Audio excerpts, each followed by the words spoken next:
마태복음 5장 31절로 37절까지 말씀입니다. 마태복음 5장 31절로 37절까지 말씀 함께 교독할게요.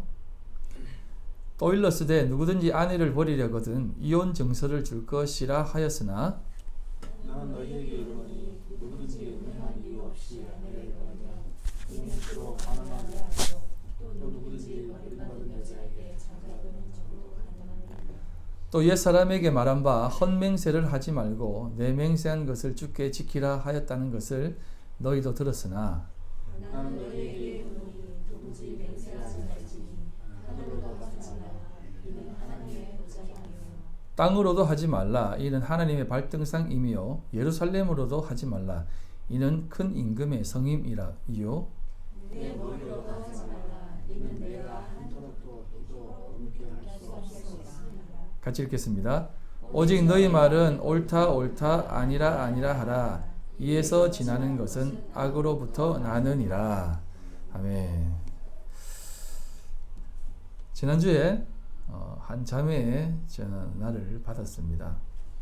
함께 교제하던 형제와 혼인신고를 한다는 말이었습니다. 그래서 축한다라고 말하니까 정인으로 좀 부탁을 드린다라고 하더라고요. 그래서 제가 흔쾌히 알았다고 했습니다. 이 자리를 빌어서 다시 한번 축하드립니다. 네. 그런데 만약 제가 여기서 오늘 읽은 본문 말씀을 준비하면서 맹세하지 말라고 했는데 이 혼인 맹세를 하지 말라고 해야 하나? 라고 한다면 어떻게 되겠습니까? 그냥 맹세하지 말고 잘 살아라 하면 이 말씀을 적용하는 것일까요? 아니면 혼인서약서는 적지 마라 라고 해야 하나요? 그런 내용을 오늘 본문은 얘기하지 않고 있다는 것을 여러분들은 그 정도는 알 수 있을 것입니다. 앞에 읽은 이혼에 대한 부분도 엄연한 연고 없이 아내를 버리면 간음한 것이고 그런 이유로 헤어진 사람과 다시 만나 결혼하면 간음한 것이라고 말씀을 하는데 이런 말씀에 여러분 아멘할 수 있습니까? 표면적으로 말하면서 만약 그렇다면 남편이 술을 마시고 막 폭력을 행사합니다. 그러니까 그렇게 폭력을 해서 괴롭힘 받아 어쩔 수 없이 이혼을 했는데 그 고통 속에 살아가는 그 여인을 바라보면서 연민이 생기고 또 사랑하는 마음이 생겨 새로운 가정을 가지면 그건 간음입니까? 성경이 그런 얘기를 하는 것이겠습니까? 아니지 않습니까? 그럼 왜 예수님께서 이렇게 간음에 대해서도 맹세에 대해서도 이렇게 이야기하는 것일까요? 이 부분을 오늘 좀 잘 살펴보려고 합니다.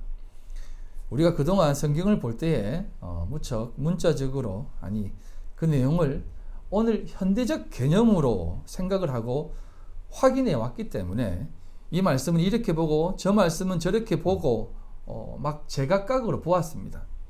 그러다 보니 이 말씀을 해석하는 것도 다 그래도 하면 안 된다로 가기도 하고 또 어떤 때는 사회법적으로 시대에 따라 달라져야 하는 것 아니겠는가 라고 말하기도 하고 예수님의 시대나 지금의 시대는 다르기 때문에 오늘날의 도덕적, 윤리적 그러한 모습들로 재해석해서 보아야 된다라고 하기도 했습니다. 그런데 그게 맞습니까? 그러면 이 성경 말씀이 진리라고 할 수 있겠습니까? 시대에 따라 다 변하고 바뀌는 것이 진리겠습니까? 그럼 이 말씀도 그냥 시대를 반영하는 하나의 도덕윤리서밖에 되지 않지 않겠습니까? 말이 좀 어렵네요. 한국말이. 그런 것처럼 이렇게 되어지면 사실은 성경도 철저하게 난도질 당하게 됩니다. 그러면 결국 진리도 사라져 버릴 거예요.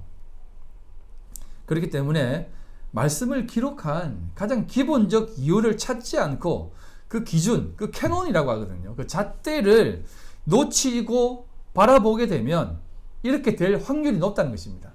그래서 이것을 절대 놓치지 않고 그 말씀을 붙잡고 살아가야 되는 것이에요. 그러지 않으면 이 말씀은 산으로 가게 됩니다. 가장 기본적인 이유, 이 말씀을 우리에게 주신 가장 기본적인 이유가 무엇이겠습니까? 그건 뭐냐면 이겁니다. 우리는 하나님이 아니다. 하나님만 하나님이시다라는 것이에요. 그리고 나서 이러한 모든 부분들이 하나님의 인도하심 속에 있다라는 것을 우리에게 확인시켜 주는 것 아닙니까? 맞잖아요. 인간이 선악과를 따먹은 이유가 무엇입니까? 하나님처럼 되고 싶어 하는 것이에요. 내가 하나님처럼 되고 싶어서 선악과를 따먹은 것 아닙니까? 그렇기 때문에 내가 하나님처럼 되고 싶은 그러한 모습들이 어떻게 반영되어지냐면 인간의 수고와 노력과 선행으로 이 세상을 아름답게 만들어 갈 수 있을 것이다 라고 하는 그러한 인간적 발상, 그게 바로 선악과 따먹은 인간의 모습이에요. 그래서 신앙생활이라든지 신앙을 지탱하는 것도 두 기둥으로 설명하기도 합니다. 하나는 복음, 하나는 교회. 그래서 이 두 기둥이 올바로 섰을 때 하나님의 나라는 온전히 선다라고 하는데, 여러분 이것도 사실은 웃긴 거예요. 여러분 두 기둥이 그런 것입니까? 교회는요, 세상 속에서 녹아져 버려야 돼요. 사실은 교회는 세상 속에서 점점점 사라져 가야 됩니다. 여러분 진리가 있고 깨달음이 있으면 그 이전의 것이 필요합니까? 필요하지 않습니까? 필요 없어요. 유치원 때 배웠던 것을 중학교 때까지 계속 배우면 그건 어리석은 거예요. 유치원 때 배웠던 것을 중학교가 되면 그건 이제 더 이상 안 배우는 겁니다. 고등학교 가면 더 이상 배울 필요가 없어요. 대학교 가면 다른 거 다 배울 필요가 없습니다. 그럼에도 불구하고 우리 인간들은 항상 하나님의 뜻이 이 땅 가운데 선포되어지고 우리를 향해서 교회라고 하잖아요. 그런데 그렇게 말하면서도 항상 보이는 교회, 자기들이 조직화된 교회가 항상 세워져야 된다라고 얘기를 해요. 그래야만 기독교가 명명되어질 수 있다라고 생각한다는 겁니다. 아니잖아요. 그건 하나님의 말씀을 너무나 오해하고 있는 부분입니다. 기독교는 그렇게 이어지는 게 아니에요. 항상 미미하게 이어졌어요. 미미하게. 그 미미한 것이 결국 하나님께서 가장 귀하게 들어서는 것 아니겠습니까? 그래서 항상 십자가는 세상 사람들이 보기에는 어리석은 것이지만 하나님 보시기에는 그게 능력이다라고 성경은 우리에게 얘기해주고 있잖아요. 그래서 기독교는 언제나 이 세상 속에 녹아내려져야 됩니다. 없어져야 돼요. 그래서 스며들어야 됩니다. 자, 그런 것들을 이해하시고 생각하면서 이 말씀 속으로 들어가 보면 예수님은 이혼에 대해서 모세가 명령한 내용을 사실상 재해석해 줍니다. 모세가 말한 율법도 하나님의 말씀이잖아요. 그렇지 않습니까? 그래서 이 율법도 무시하면 안 돼요. 이 율법에 의미가 있다는 겁니다. 율법도 절대 필요 없는 것이 아닙니다. 그래서 예수님은 그 말한 것, 그 예수님이 말한 것만이 중요한 것이 아니라 그 내용을 재해석해 주시면서 이 말은 이런 의미가 있다라는 것을 우리에게 말씀해 주고 있는 것이에요. 신명기 24장 1절입니다. 사람이 아내를 맞이하여 데려온 후에 그에게 수치되는 일이 있음을 발견하고 그를 기뻐하지 아니하면 이혼 증서를 써서 그의 손에 주고 그를 자기 집에서 내보낼 것이요 라고 얘기합니다. 자, 여기에 보면 이혼에 대한 부분을 얘기하실 때 모세는 이렇게 얘기했습니다. 이혼 증서를 그 여인의 손에 들려주고 보내면 그건 괜찮다라고 얘기하는 부분이에요. 그런데 여러분 이게 조금 오늘날의 개념으로 자꾸 생각하니까 이혼 증서하면 무슨 종이 쪼가리 하나로 생각을 하는데 그게 아니에요. 이혼 증서라고 하는 세페르 케라투트라고 하는 이 단어는 무슨 말이냐면 이혼에 관한 두루마리, 이혼에 관한 책이라는 말이에요. 그러면 한번 생각해 보세요. 그 당시 모세 시대 때 이혼에 관한 책이 무엇이겠습니까? 이혼 증서가 무엇이겠어요? 이게 바로 율법이에요. 율법. 율법책을 손에 쥐어준 거예요. 이혼 증서는 이혼에 관한 책이에요. 율법이에요. 그래서 제가 율법을 항상 얘기할 때 우리에게 하나님이 율법을 주시는 순간 우리는 죽을 수밖에 없는 존재가 확인되어지는 것이라고 말씀을 드렸잖아요. 그래서 율법을 율법으로 받아 버리면 그 순간 우리는 하나님과 딱 갈라져 버려요. 여러분, 지킬 수 없는 법을 던졌을 때, 이거 지키면 나와 함께 할 수 있다라고 했을 때, 지킬 수 없는 법을 던졌을 때 그건 무슨 말이에요? 너 이 율법 받는 순간 너는 나에게서 떨어져 나가는 거야 라고 하는 거예요. 그래서 이 이혼 증서라는 것은 우리가 생각하는 그 이혼 쪼가리 이게 아니라 율법이고 율법책이에요. 그런데 성경은 이 율법책을 뭐라고 얘기하냐면 생명책이라고 그래요. 그러면 이 이혼 증서가 우리에게는 어떻게 다가오는 겁니까? 이 율법을 참된 진리로 복음으로 깨닫는 우리에게는 이게 이혼 증서가 아니라 혼인 증서가 되는 거예요.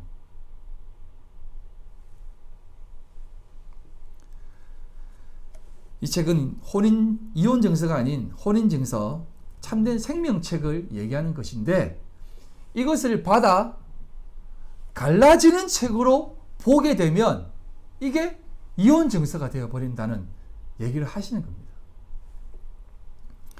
자, 그래서 제가 항상 얘기하는 것이 뭐냐면 성경을 볼 때 표피적으로 보면 안 된다는 것입니다. 참된 진리를 발견하지 못하고 이 말씀을 보게 되면 이 말씀은 결국 우리 인간들의 삶을 세워 나가게 만드는 것밖에 안 된다니까요. 그래서 인간들이 만들어내는 가장 멋진 것이 뭐예요? 인간들이 쌓아 올리는 가장 멋진 거. 그게 바벨탑이에요. 그게 바벨탑. 여러분, 바벨탑 하면 자꾸 바벨탑이 나쁜 거고 악한 거고 인간들의 욕심의 상아탑이라고 얘기하는데 오늘날의 개념으로 바벨탑을 바라보면 그것보다 훌륭한 것이 없습니다. 자, 이 부분을 대해서 조금 한번 짚어 넘어가겠습니다. 이들이 만든 그 나라, 그 땅, 그 탑은 어떤 땅이냐면 그들이 만들려고 하는 나라는 이런 나라예요. 흩어짐을 면하자. 물로서 망하는 것을 이제 받지 말자. 우리끼리 모여서 오손도손 잘 살자. 괜찮은 나라 만들자라는 거예요. 창세기 11장입니다. 1절로 9절.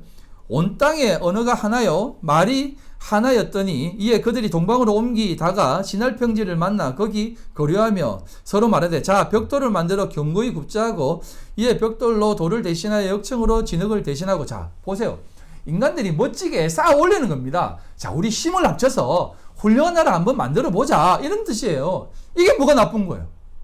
우리가 표면적으로 보면 안 그래요?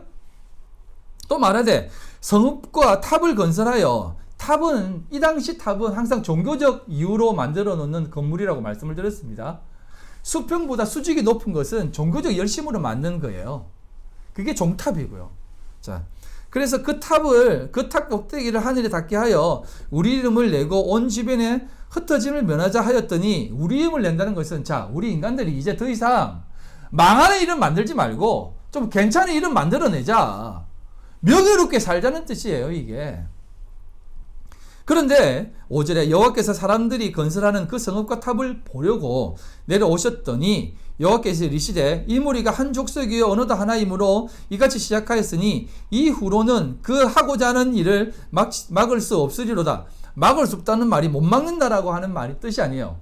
여기서 끝내야만 된다라고 하는 뜻입니다. 자, 우리가 내려가서 거기서 그들의 언어를 혼자 파괴하여 그들이 서로 알아듣지 못하게 하자 하시고 여호와께서 거기서 그들을 온 주민에 흩으셨으므로 그들이 그 도시를 건설하기를 그쳤더라. 그러므로 그 이름을 바벨이라 하니 이는 여호와께서 거기서 온 땅의 언어를 혼자 파괴하였음이니라. 여호와께서 거기서 그들을 온 주민에 흩으셨더라 라고 얘기합니다. 자, 보시면 소위 괜찮은 나라를 만들려고 했습니다. 서로가 한마음 한뜻이 되어서 으쌰으쌰 했습니다. 그리고 그들은 우리 이름을 내고 인간의 존엄성을 드러내고 이 땅에서 멋진 나라를 만들어 가보자라는 취지에서 세워나갔습니다. 그런 그들을 하나님은 안 돼! 했다는 것이에요. 그 도시 건설하는 것을 그치겠다는 것이에요. 여러분 이 사건을 잘 생각하셔야 됩니다. 왜 하나님이 이 사건을 우리에게 보여주셨겠습니까? 우리에게 주어진 이 이혼 증서이면서 혼인 증서인 이 율법책을 그 말씀으로만 들여다보게 되면, 즉 그 내용에 적힌 것으로만 생각한다면 그것은 결국 이혼 증서로만 적용합니다. 인간들이 하나님의 뜻을 받아 홍수 심판을 경험합니다. 하나님의 뜻을 받아 홍수 심판을 경험하게 돼요. 그리고 하나님이 이 세상을 세우고 이 세상을 이끄신다는 것을 알아야 되는데, 그들은 이제 물로 심판받을 이유가 무법천지로 살아가서 그렇게 된 것이다라고 생각을 해버리는 것이에요. 그들이 물로 심판받은 것은 하나님의 사람들이 사람의 딸을 취해서 무법천지가 되고 막 살아가지고 그렇게 된 것이다라고 생각을 해버리는 것이에요. 그래서 이제 우리 막 살지 말자. 나름대로 체계를 만들고 법을 만들어서 괜찮은 모습으로 살아가자라고 하는 뜻으로 이 땅을 만들었다는 것이에요. 하나님이 물로 심판하는 이 물은요, 사실 맴이라고 하는 물은 말씀을 뜻하는 것이에요. 진리의 말씀을 부어주면 그걸 받아서 하나님을 바라보고 살아야 되겠다라고 하는 것으로 되어져야 되는데, 인간들은 그것을 받자마자 자신의 법으로 만들어버린 것이에요. 그래서 그들이 그렇게 자신들만의 아름다운 법을 만들어서 괜찮은 땅으로 세워나가보자 라고 하는 것이 바벨 탑 사건이에요. 그래서 하느님께서 이렇게 하시는 겁니다. 너희들 자신이 스스로 잘 만들 수 있다고 생각하는구나. 너희들이 만든 나라가 내가 계획한 나라보다 더 괜찮다고 생각하는구나. 그러면 안 돼! 라고 하시면서 그것을 거치게 해버린 것이에요. 그래서 흩어버리신 겁니다. 무슨 인간이 개미 지나가면서 개미 너무 질서정연하게 걸어가네? 나 이런 질서 싫어! 막 흩어려놓고 막 한두 놈 막 헐쳐버리는 그런 하나님을 생각하세요? 이런 모습이? 그게 아니라니까요. 인간들은 항상 뭉치고 모이면 자신들만의 왕국을 만들려고 하기 때문에, 왜 너희들은 나를 배우지 못하는 거니? 나를 깨닫지 못하는 거니? 라고 하시면서 그것을 좀 깨달아야 되는데 못 깨달으니까 깨닫게 하시기 위해서 흩어버리는 것입니다. 그래서 나중에 이게 사도행전에 참된 진이 성령이 그들에게 임하는 순간 난 곧 방언으로 그들이 다 성령 받아 방언을 다 알아들어 버리는 거예요. 복음으로 하나가 되어버린 겁니다. 진리로 하나가 되어버리는 것이에요. 흩어져 살았지만, 그래서 하나님께서는 나를 떠나는 그 행임을 모르겠느냐라고 말씀하시며 그 행위를 그만하라는 것입니다. 그래서 그들은 결국 떨어져 나가게 되고, 하나님의 그 말씀도 결국은 그들 삶에서 이혼 정서로 다가오게 되어 버리는 것이에요. 이게 신약이 오면서 바리새인들과 서기관들이 생각하는 그들만의 리그, 즉 그들이 섬기고 따르던 율법으로 인해 예수 그리스도께서 오셔서 우리를 구원하기 위해서 이 율법의 완성을 위해서 행하신 그 십자가를 그들은 이 율법, 이 혼인 증서를 그렇게 보지 못하고 오직 우린 이 율법을 그렇게 보지 않겠다. 그러니 십자가는 필요 없어 하고 십자가 나무만 덩그러니 남겨두고 자신들은 떨어져 나가버리는 그런 모습을 취해버리는 것, 그게 이혼 증서로 받아버리는 모습이라는 말이에요. 이게 바로 율법을, 말씀을 이혼 증서로 바라보는 모습이라는 말입니다. 하지만 성도들은 그 말씀이 떨어졌을 때, 예수님이 율법으로 오셨다고 했잖아요. 그 율법이 십자가로 떨어졌을 때 우리는 그 십자가로 세례로 연합되어 하나가 된다는 것입니다. 이혼 증서가 아닌 혼인 증서가 된다라는 말이에요. 하나님께서는 우리가 죄인이며 죽을 수밖에 없는 우리를 향해 손 내미시고 결혼 예복을 입히시는 그 증서인 것을 나는 받지 않아도 된다 라고 하는 그러한 모습들, 우리에겐 율법을 지키는 것이 법이니까 라고 하며 이 율법을 이혼 증서로 받아버리는 그들을 향해 예수님께서는 이혼한 자들이다라고 일갈하시는 것이에요. 아시겠습니까? 그래서 예수님은 이렇게 우리에게 말씀하시는 겁니다. 누구든지 음행한 이유 없이 아내를 버리면 이는 그로 간음하게 하며. 이 말씀이 지난 시간에 말씀을 드렸듯이 음행이란 하나님 아닌 다른 것을 섬기고 자신의 존재를 증명하는 것으로 삼는 행위를 음행이라고 말씀을 드렸고, 그렇게 살아가는 삶이 음행이라고 말씀을 드리지 않았습니까? 그런 이유에서 아내를 버리면 그로 간음하게 하는 것이다 라는 것이에요. 그럼 하나님과 이혼하고 떨어져 나가는 것이 간음이라고 하는 것을 음행이라고 생각한다면 간음케 하는 것이 무엇이겠습니까? 간음케 하는 것이 이런 것이에요. 하나님 없어도 우리끼리 잘 살 수 있다라는 것을 가르치는 것이 간음케 하는 행위라는 것이에요. 오늘날 기독교라고 생각하고 말하고 추구하는 자들이 외치는 것, 긍정의 힘, 복 받는 것, 그리고 하나님 믿으면 괜찮게 되는 것,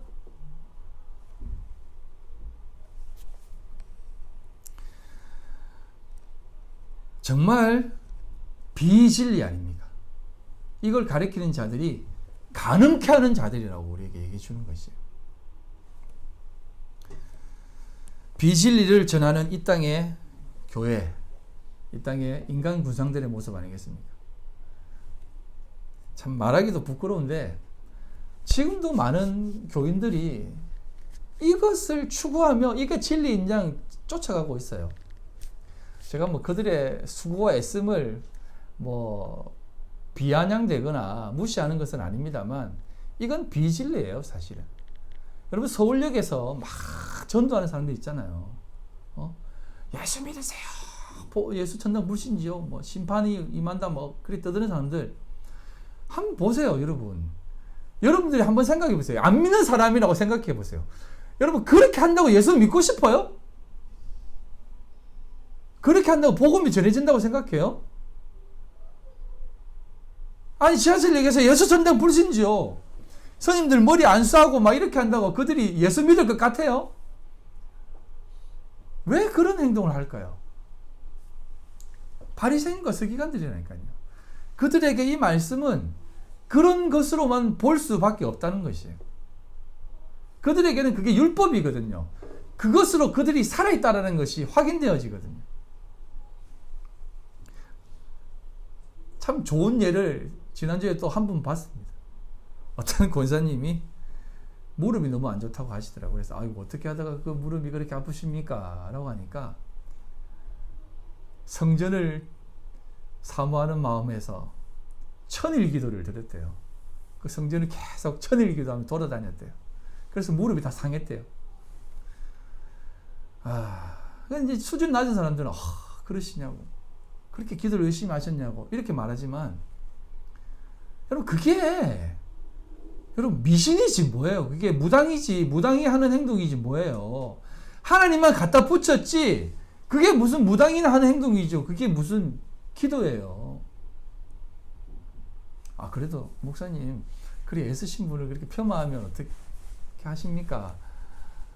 참 그들의 정성은 제가 이해합니다만 그건 비진리예요. 하나님이 언제 그런 거 하라고 하시고 우리에게 언제 그런 것을 요구하셨어요? 그건 다 인간들이 만들어낸 자신들의 영광, 자신들의 열심, 자신들의 영광 챙기기라는 것이에요. 너희들은 아무것도 안 하지만 나는 그거 했다는 것이에요. 성경은 오직 예수만 담고 있잖아요. 그래서 성경은 계시는 오직 예수를 계시하고 있다는 것만 꼭 기억하시면 좋겠습니다. 하지만 그것을 표면적으로 보게 되면 이혼 증서로 다가오게 돼요. 그 사람은 점점 하나님과 갈라지게 돼요. 그런 것만 먹게 되면 하나님을 올바로 보겠습니까? 점점 더 하나님 믿지 못하죠. 하나님으로 떨어져 우리도 할 수 있다, 하면 된다라고 가는 모습 아니겠습니까? 여러분들에게 묻고 싶습니다. 여러분들은 이 말씀을 이혼 증서로 받습니까? 혼인 증서로 받습니까? 저는 여러분들을 하나님의 참된 신부로 살아가게 되길 간절히 소망하고 있습니다. 그래서 참된 진리의 말씀을 전하려고 무던히 노력하고 있습니다. 그러다 보니 가끔은 두려운 마음도 생겨요. 왜냐하면 너무 나만 다른 길로 가나? 다른 사람들은 그래 안 가는데 왜 나만 이 길로 가나? 라고 하는 생각이 들 때가 있어요. 그리고 많은 목회자들을 만나 얘기를 해도 그들이 가지고 있는 생각이 너무 굳건해서 들어갈 틈이 없는 것을 보면서 내가 바꿔야 되나? 라는 생각도 할 때가 있습니다. 그러다 보니 참 외로운 싸움을 하게 돼요. 그래서 이번 주는 참 마음이 조금 무겁게 보냈습니다. 그것도 그럴 것이 한쪽에서는 결혼한다고 좋은 소식을 들려주셨는데 또 한쪽에서는 저하고 같이 일하던 우리 조 선생님이 또 비자가 갑자기 막 거부가 됐대요. 그래서 화요일 날 들어가는 비행기를 끊었다고 합니다. 지금 일을 굉장히 활발하게 하고 있는데 사업자 등록까지 냈는데 그래서 비자 인증을 신청했는데 취업증까지 나왔거든요. 근데도 이렇게 됐대요. 근데 그게 약간 타겟이 된 것 같다라고 하더라고요. 그래서 걱정이 이만저만 아닌데, 그래서 월요일 한 번 더 가는데 그 사람 아닌 다른 사람이 비자를 받을 때 이 사람 오전에 안 된 사람이 오후에도 되기도 한다 하더라고요. 그래서 보고 다른 사람이 있었을 때 한 번 더 가보시라 해가지고 그렇게 가기로 했는데, 아무튼 여러분 그런 것들을 보게 되면 참 어떻게 보면 이 참 주를 위해 열심히 살아가고 애를 쓰는 사람들의 삶을 하나님이 너무 이 수족을 잘라내는 것 같은 느낌이 들어요. 그래서 어제 식사하면서 그래도 내가 조이쌤이나 같이 이렇게 밥 먹고 일주일에 한 번 만나가지고 교제하는데 조이쌤까지 들어가면은 어쩌라고 이렇게 합니까?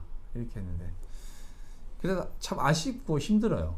근데 뭐 월요일날 좋은 소식이 있을 수 있는데 그냥 자기도 그냥 마음 내려놓았다. 뭐 그냥 비워야지 어쩌겠냐.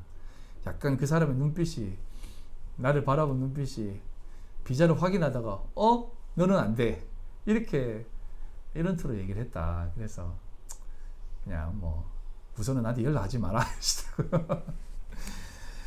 근데 여러분 그런 것들을 바라보면서 참 우리가 참 쉽지 않은 삶을 살아가는데, 그래도 불구하고 하나님은 우리에게 이 삶을 계속해서 살게 하십니다. 그냥 잘 나가는 거나 또 자기들만의 어떤 리그들을 살게 하시지 않고 계속 고민하게 하고 계속 그쪽으로 끌고 가게 놓아두십니다. 하지만 여러분 괜찮습니다. 끌려가세요. 끌려가시면 하나님이 가장 귀하게 여러분들을 들어 쓰실 줄 믿습니다. 자, 그러면 이 이혼에 대한 부분도 여러분 분명히 이해했을 줄 압니다.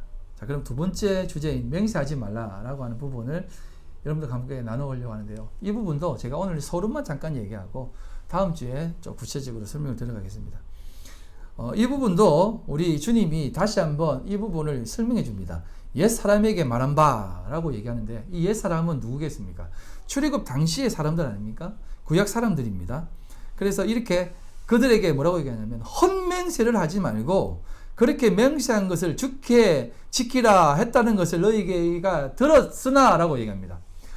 옛 사람에게 말한 바는 헛맹세를 하지 말라라고 했는데, 이 옛 사람에게 말했던 내용이 어떤 내용이냐면 레위기 19장입니다. 한번 볼게요. 너희는 도둑질하지 말며 속이지 말며 서로 거짓말하지 말며 너희는 내 이름으로 거짓 맹세함으로 내 하나님의 이름을 욕되게 하지 말라. 나는 여호와니라 라고 하는 말씀을 우리가 보게 되기 때문에 헛맹세, 맹세하고 나서 안 지키면 하나님의 이름을 욕되게 한다라고 생각하는 경우가 왕왕 있었고, 또 대부분의 사람들이 이렇게 생각을 해요. 내 하나님의 이름을 걸고 이거 진짜야 라고 해놓고 가짜가 많잖아요. 그리고 내가 진짜 열심히 할게. 내가 하나님 앞에 기도하자. 서원하지 않습니까? 하나님 앞에 서원하지 않습니까? 하나님, 나 이렇게 꼭 하겠습니다. 가끔은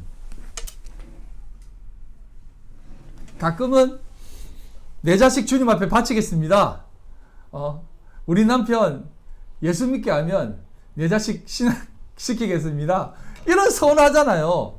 근데 그거 안 지키면 내가 하나님 앞에 범죄했지, 하나님 이름을 욕되겠지 라는 생각을 많이 하셨잖아요. 그래서 여러분 실제적으로요, 그 부흥회라든지 어떤 그 선교 대회에서 그 서원하는 경우가 많거든요. 저도 이제 가가지고 뭐 선교사 3년 서원하고 막 그랬는데 3년만 할게요 뭐 이렇게 하고 그랬는데, 그래서 여러분 못 지키는 사람이 많잖아요. 그래서 정신질환을 앓는 사람들도 있어요. 두려움이라든지 이런 것들 때문에. 서원한 거 못 지켰기 때문에. 왜? 자식은 자기 마음대로 안 되거든요. 내 자식 신학 시키겠습니다. 목회자 만들겠습니다. 라고 서원했는데 그놈이 말을 안 듣는데 어떻게 하겠어요. 그래서 그 부모가 마지막 순간까지 끙끙 앓고 내가 하나님 앞에 내가 너를 어떻게 서원했는데 하면서 괴로워하는 사람들 저는 왕왕 봤습니다. 그래서 저는 괜찮아요. 네. 이렇게 하나님이 안 시킨 거지 권사님이 안 시킨 거 아니에요. 이렇게 얘기해서 위안을 시키기도 했는데, 여러분 그런 얘기겠어요. 이 얘기가 이 거짓이라고 하는 세케르, 그리고 맹세라고 하는 사바라고 하는 단어가, 사바라고 하는 이 단어가요, 어떤 뜻이냐면 7번 말하다, 7번 얘기하다, 전하다라는 뜻이에요. 그래서 맹세하다라는 것은 7을 말하는 개념이에요. 그래서 7을 말하는 분은 누구세요? 여러분 완전한 말을 하시는 분이 누구예요? 제가 결론부터 말씀을 드릴게요. 다음 주 이 부분에 대해 설명을 드릴 텐데, 맹세하는 분은 우리가 아니에요. 맹세는 오직 하나님 밖에는 안 합니다. 그래서 언약도, 언약의 당사자는, 우리는 우리 하나님 백성 삼아주세요라고 말한 적도 없어요. 근데 우리는 하나님의 백성으로 되어져요. 이건 언약의 당사자는 하나님께 있다는 겁니다. 내가 너를 내 아들 만들게 라고 맹세해버린다는 것이에요. 이게 맹세지, 하나님이 하시는 것이 맹세지, 우리가 하는 맹세는 맹세도 아니에요. 여러분 이상재 주사님이 건의를 보면 알잖아요. 하나님 우리 건의 목회자 만들겠습니다 라고 하면 누가 손해예요? 하나님이 손해지. 야, 나 싫어, 그만해, 그만 바쳐, 나 피곤하다, 나 진짜 받을 사람 너무 많은데 그만 좀 보내라. 하나님 내 영광 받아주세요. 됐다. 너 그거 받아서 내가 어디서 먹으려고 하시는 게 하나님이세요.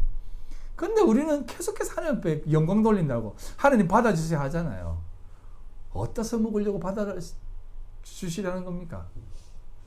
여러분 스스로가 알잖아요. 내 영광 받아주세요. 그런 맹세를 하나님이 요구하겠어요, 우리에게? 그런 거 요구하는 분 아닙니다. 그리고 또 한 가지, 우리가 이 맹세를 지키지 않으면 하나님의 이름에 먹칠을 한다, 하나님의 영광을 가린다, 하나님의 이름을 욕되게 한다라고 하잖아요. 이건요 진짜 말도 안 되는 생각입니다. 왜냐하면 여러분, 우리가 하나님과의 나의 관계가 내가 잘못하면 하나님의 얼굴에 먹칠하는 그런 존재로 생각되어진다고 생각하는 생각 자체가 사실은 굉장히 교만한 거예요. 그럼 지나가는 강아지가 길 가다가 오줌을 쌌어요. 그러면 우리가 강아지를 패면서 이놈의 강아지야, 이 똥개야, 호돌이죠. 이놈 호돌아, 네가 엄마 얼굴에 욕칠을 하냐 하면서 막 두드리 패는 부모 있어요? 그런 강아지 주인이 있어요? 그냥 오줌 싸면 오줌 쌌구나 이러죠. 네? 고양이가, 루키가 길 가다가 똥을 쌌어요. 그러면 네가 어디 감히 방에 똥을 싸면서 네가 부끄러워서 네 때문에 내가 못 살겠다 이렇게 하는 고양이 주인이 있어요? 부모가 있어요? 아이고 어디 뭐 배가 아프나 하죠. 그거 가지고 뭐라 하면 이건 학대죠.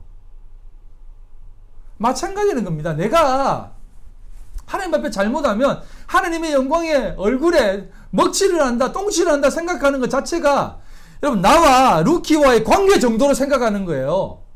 우리는 여러분 아담이 그거잖아요. 흙이잖아요.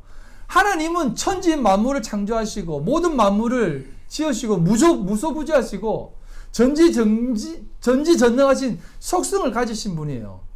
그 하나님이 우리를 볼 때 먼지 같은 우리가 먼지 더 날린들 하나님이 네가 더 먼지 날려서 내가 얼굴이 너무 힘들다 쪽팔린다 라고 하시겠어요? 이건 굉장히 교만한 거라니까요. 그래서 여러분, 아담과 하와가 처음에 창조되었을 때 하나님 앞에 무언 짓을 해도 옷을 다 벗고 뭐 했겠어요? 그렇게 살아도 하나도 부끄러운 줄 몰랐다니까요. 온전한 관계 속에 있는 그들은. 그런데 부끄럽다라고 한 이유가 뭐예요? 선악과를 딱 먹는 순간 내가 그 선악을 판단하는 존재가 되었을 때 이건 부끄러운 것이지, 이건 잘못된 것이지, 이건 못난 것이지 라고 해버리는 것이에요. 그래서 거기에 맹세가 나오는 거예요. 헛맹세. 나 하나님 앞에 부끄러운 행동 안 하겠습니다 라고 하는 헛맹세가 나오는 거예요. 아빠, 내 다시는 안 그럴게요 라고 했을 때 우리가 알았다, 용서해 줄게 라고 하면서 얘가 진짜 안 한다고 믿고 용서해 줘요. 네 수준 내가 아니까 용서해 준다는 거예요. 네 수준 아니까 용서해 주는 거 아니겠습니까?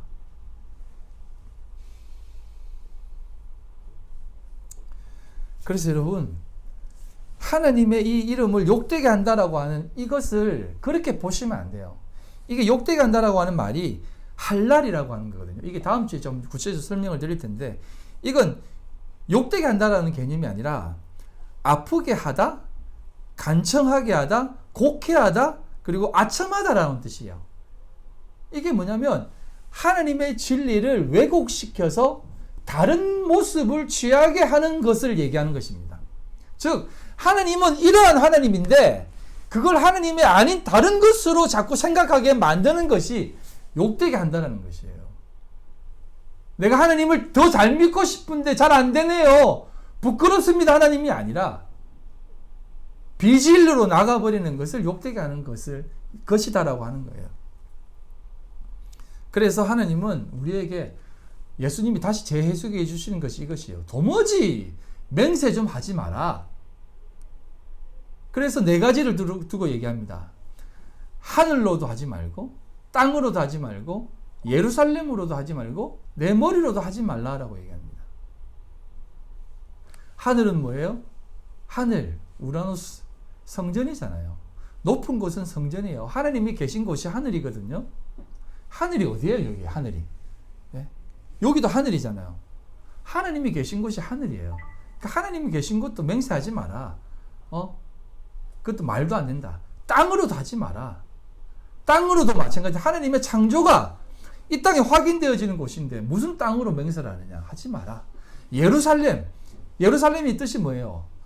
화평의 터, 평강의 도시라는 뜻이에요. 평강의 땅이라는 뜻이에요.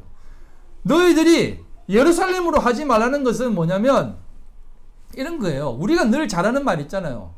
괜찮을 겁니다. 믿음을 가지십시오. 우리 기독교 절대 망하지 않습니다. 우리 교회 절대 망하지 않습니다. 믿음을 지키세요. 우리 반드시 잘 될 겁니다. 하나님이 우리에게 축복하실 것입니다. 감사하세요. 어떤 상황 가운데 감사하세요. 모든 일에 감사. 이런 것으로도 하지 말라는 것입니다. 이런 것들로도 맹세하지 말라는 말이에요. 여러분, 범사에 감사라라는 말이 어떤 의미겠습니까? 누가 뺨을 때리는데 감사합니다. 이건 바보죠. 사이코죠, 그거는. 여러분, 누가 여러분 뺨 때리는데 감사합니다 하면 뭐 미친놈 아니냐고 가지. 화나요. 부모님이 돌아가셨는데 나는 감사해요, 기뻐요 하는 사람은 이건 좀 정신적으로 문제가 있죠.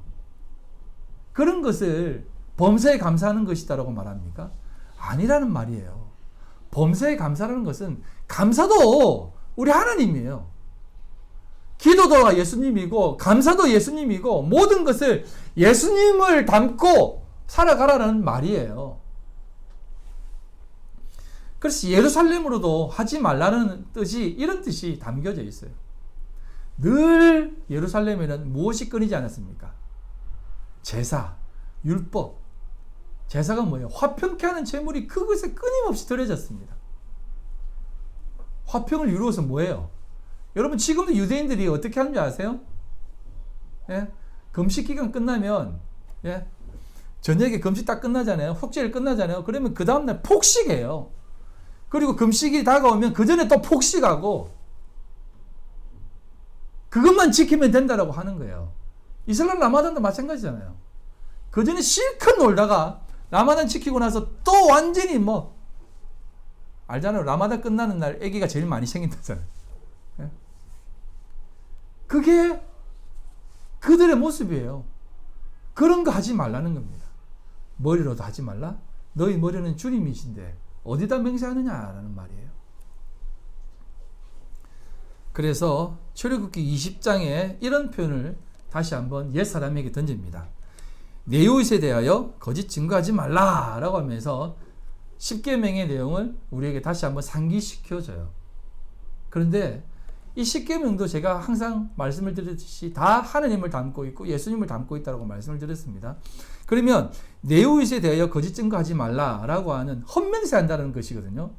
거짓 증거하지 말라는 것은 내가 이게 진짜야 라고 말하지 말라는 말이에요. 그러면 그 내 이웃이 뭐라는 겁니까? 내 이웃이 누구냐는 말이에요. 이 내 이웃도 이거 다음 주에 말씀드리지만 이 이웃도 하나님이에요. 우리의 참된 이웃은 예수님밖에 없어요. 그래서 히브리 사고방식 유대인들은 형제, 부모보다 더 가까운 게 이웃이에요. 친구예요. 그래서 주님이 내가 너희 친구라고 말하는 말입니다. 친구라고 말하고 계세요. 친구는 내가 너를 도울 수 있는 존재라는 사람이거든요. 무엇을 요구하든 내가 다 응답해주고 해줄게라고 하는 것이 친구거든요. 그래서 이웃은 진짜 우리 속에 나의 가장 모든 것을 채울 수 있는 존재가 이웃이에요. 예수님밖에 더 있어요? 세상으로 무엇을 채울 수가 있겠습니까? 그런 이웃에게 거짓 증거하지 말라는 말이에요. 예수님에게도 거짓 증거하지 마. 그냥 의지해! 라고 하는 말씀을 우리에게 해주시는 것이에요. 말씀을 정리하겠습니다. 우리가 하나님을 바라보고 신앙생활을 하는 모든 모습들은 내가 열심히 신앙생활 해야지, 잘해야지, 결심하고 결단하고 나는 율법 지키며 아니 윤리 도덕을 지키며 정직하게 괜찮게 간음하지 않고 이혼하지 않고 훌륭하게 살아야지 라고 결심하며 삽니다. 제가 그렇게 사는지 말라고 한 얘기가 아니에요. 그걸 신앙으로 생각해서 문제예요. 그거는 그냥 인간의 이 현재 사회를 살아가는 인간의 도리예요, 도리. 그건 신앙이 아닙니다. 그런데 우리는 그걸 신앙이라고 생각하고 살아갑니다. 언제나 자꾸 그쪽으로 그것으로 우리 자신을 드러내려고 합니다. 그래서 지금도 존경받고 괜찮게 신앙생활 한다라고 하는 사람들은 전부 그 모습을 취하는 사람들이에요. 다 세상 사람들이 보기에 우리가 그래도 세상의 빛과 소금이 되어야지 라고 하면서 세상 사람들이 인정하고 좋아하고 기뻐하고 만족해하는 모습들을 내어놓고 우리 교회 잘하고 있죠? 우리 신앙생활 잘하고 하고 있죠? 라고 얘기해 버린다는 것이에요. 그렇게 하면 안 됩니다. 왜? 그렇게 하면 우리 세상 가운데에 절대 미미해지지 않습니다. 그건 절대 좁은 길이 아니에요. 탄탄대로를 가는 길입니다. 우리 주님이 우리에게 늘 말씀하시는 것이 이 내용입니다. 내가 다시 올 때 믿음을 보겠느냐? 넓은 길로 가지 마라. 좁은 길로 좀 가라. 왜 너희들은 세상이 원하는 그 길을 자꾸 걸어가느냐? 나를 따라오려거든 자기 십자가를 버리고 내 멍에를 메고 내게 배우라라고 말씀하시지 않습니다. 근데 우리는 자꾸 우리가 생각하는 그것이 신앙이냐 생각하며 살아간다는 것이에요.